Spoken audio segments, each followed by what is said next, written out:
Je m'appelle Mathieu, je suis un expert en optimisation de profil LinkedIn. It's time to get back on LinkedIn. On va regarder comment façonner le tien pour obtenir plus d'opportunités sur ce grand réseau d'affaires, plus particulièrement ce qui t'intéresse, c'est-à-dire des opportunités d'emploi. Tout le monde va parler mots-clés, mots-clés, mots-clés, mots-clés, ça devient assez confondant, puis honnêtement, ça t'envoie probablement dans la mauvaise direction. Ce n'est qu'une parcelle de l'équation, surtout à cause du niveau de compétition qu'il y a sur LinkedIn. On va aller, nous, beaucoup plus loin. Adopter une perspective beaucoup plus macro sur les stratégies qu'on veut déployer sur notre profil LinkedIn, même si on n'est pas extrêmement actif dessus. LinkedIn is for lame old tryhards. On ne parlera pas beaucoup de publication ou de gestion de communauté, ce qui n'est pas mon expertise.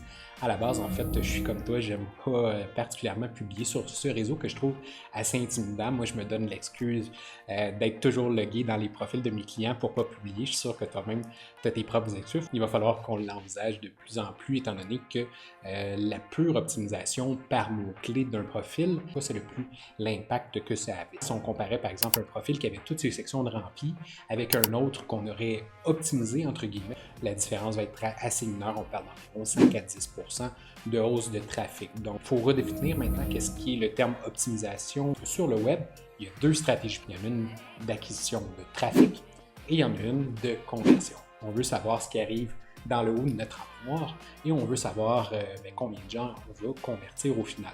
Le message principal que je veux passer dans cette vidéo, c'est que tu devrais concevoir ton profil davantage pour convertir les visiteurs plutôt que de t'en servir comme un outil d'attraction. You've converted me. Les gens qui ont du succès avec une approche de inbound marketing, donc quand les gens viennent vers nous, ça va être en général les gens qui ont déjà des services fortement en demande à cause soit d'une expertise en particulier, par exemple architecte système dans le secteur des assurances, ou de la combinaison de cette expertise-là parfois avec une autre dimension, comme la géographie peut être un exemple. Et en effet, tu vas avoir le référencement naturel, mais là, on parle seulement de 2, 3, 4, 5% des gens au maximum. La majorité des clients que j'accompagne tombent dans l'autre catégorie qui ont fort intérêt à déployer une stratégie de outbound marketing, c'est-à-dire aller vers les gens. Éventuellement, avec le temps, on va avoir la possibilité de construire une stratégie de inbound marketing sur notre profil. Mais c'est quelque chose qui prend beaucoup de temps, exactement comme quand on met une page de vente en ligne sur Internet. Le temps de la référencer, il faut aller se chercher des backlinks, publier des articles de blog sur son site, s'arranger pour que la marque soit de plus en plus connue, qu'elle soit recherchée sur Google, etc., etc. L'inbound marketing, c'est pas une mince affaire. Quand tu envisages donc une entrée sur LinkedIn, que tu n'y es pas très actif, pour toi, c'est que les débuts. Délaisse l'aspect inbound marketing. Donc oui, c'est très beau la passivité. On veut que les gens viennent vers nous. Ah, vous êtes là? Mais au début, ce ne sera peut-être pas nécessairement le cas. Je vais te présenter maintenant mon tunnel LinkedIn. D'où vient notre visiteur? Est-ce qu'il est qualifié ou non? Le terme de qualification en vente, ça veut dire est-ce qu'il a plus d'intention d'acheter mes services ou peut-être qu'il est un petit peu moins chaud à l'idée puis qu'il faut le réchauffer dans le processus de vente. Bien sûr, plus il y a de gens qui arrivent en haut, plus tu as de chances de convertir les gens en bas.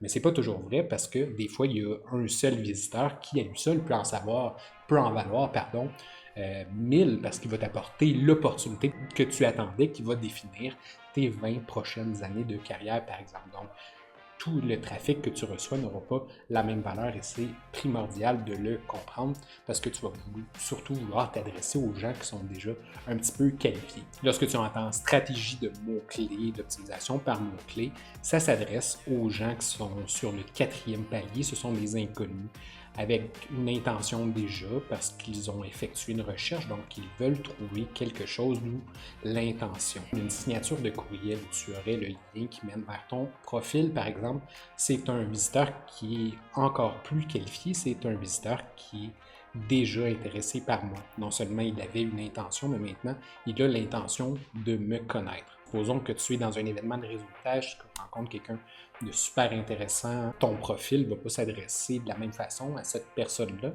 versus à une personne qui arrive et qui ne te connaît pas encore. Pour l'un, on va avoir conçu notre profil avec des compléments d'information. On va peut-être même changer le ton avec lequel on s'adresse à cette personne-là, de tutoyer sur notre profil plutôt que de vouvoyer. On s'entend qu'on a les deux, on a autant des gens qui ne nous connaissent pas du tout, des gens qui nous connaissent un petit peu.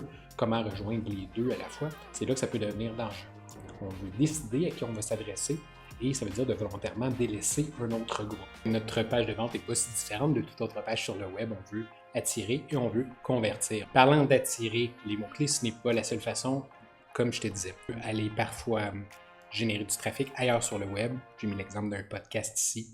Les gens, les visiteurs qui viennent de notre CV quand on est en recherche d'emploi, c'est du trafic extrêmement qualifié. J'aurais pu le mettre même plus bas dans la section rose parce que, c'est pas un graphique qui est nécessairement scientifique, mais on s'entend que c'est du trafic qui est un petit peu plus chaud à l'idée d'acheter nos services.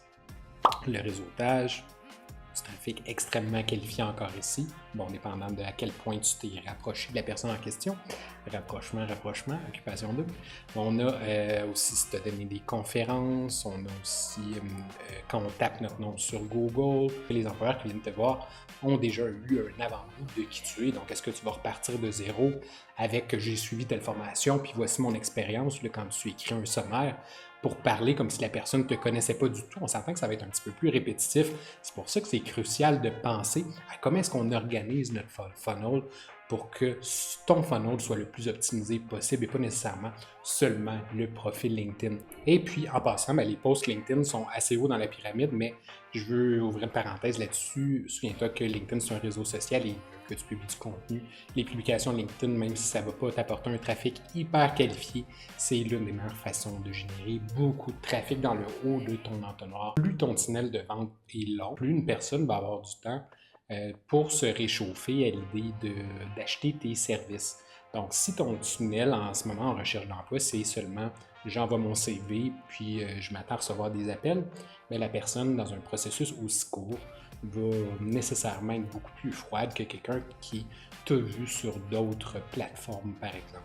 C'est pour ça que tu débutes, oui, en recherche d'emploi avec un tunnel extrêmement court, mais si tu n'as pas de page LinkedIn, on s'entend que c'est la prochaine étape logique pour allonger cette attention-là qui t'est réservée par le recruteur.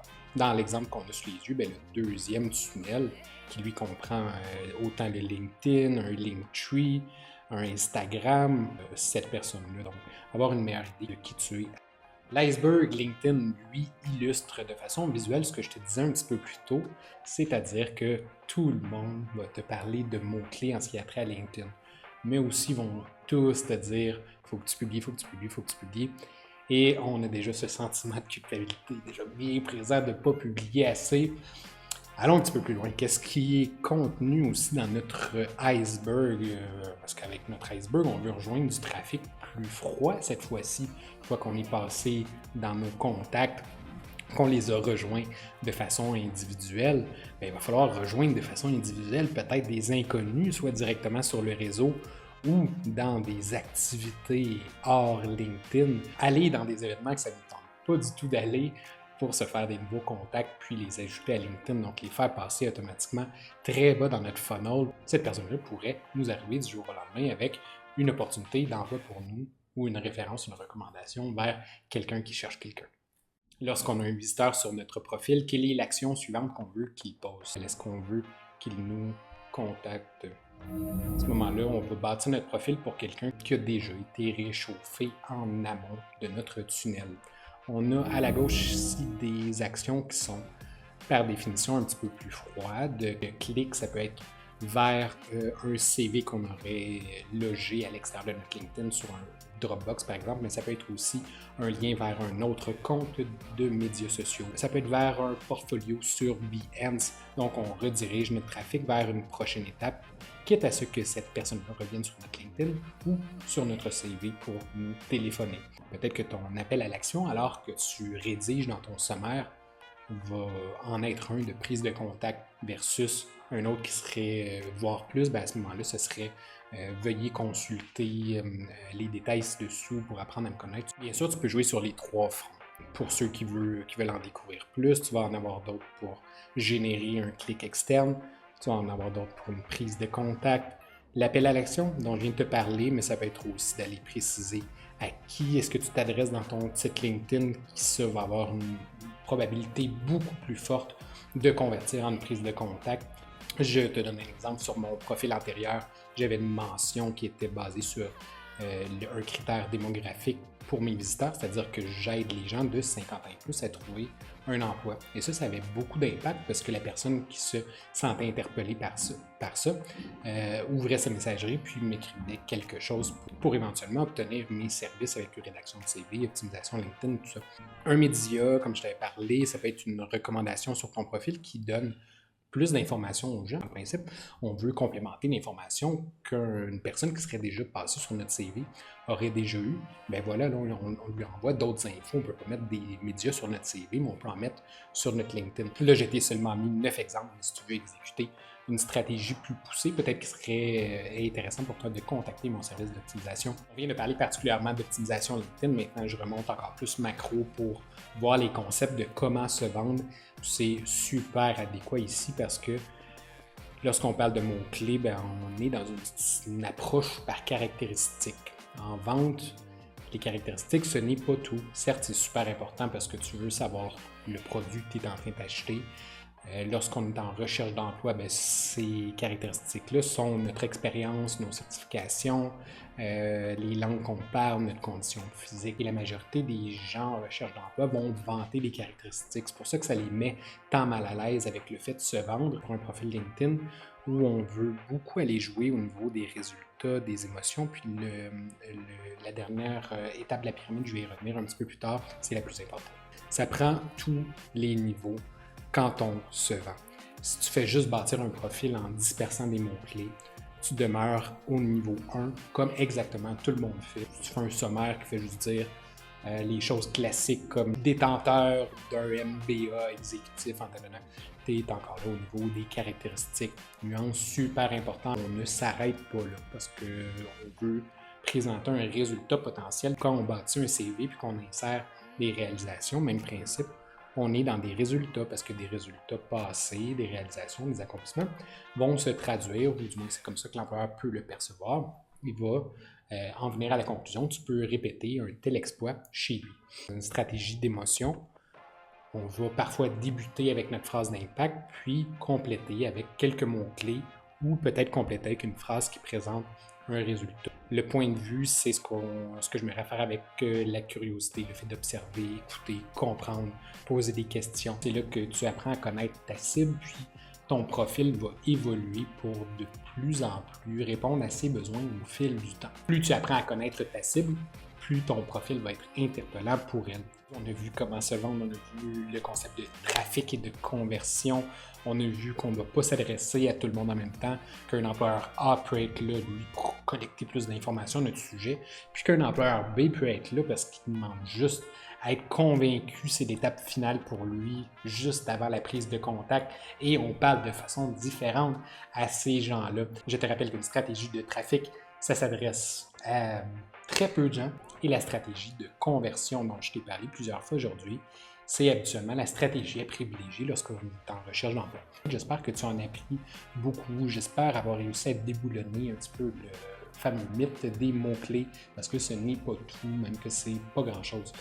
Même principe pour un CV, tu entends parler de mots-clés, mots-clés, mots-clés, mots-clés, mais on en oublie l'humain qui va se poser dessus, puis qu'on veut convaincre de nous embaucher. Ça, on n'a que dispersé des mots-clés. Une fois qu'il y a notre CV entre les mains, ça se peut qu'il le trouve dol en petit pépère. C'est un peu ça l'idée, tu ne veux pas ennuyer ton lecteur avec de l'information qui est impertinente parce que lui est plus bas dans ton tunnel. On se dit à la prochaine. Bye bye.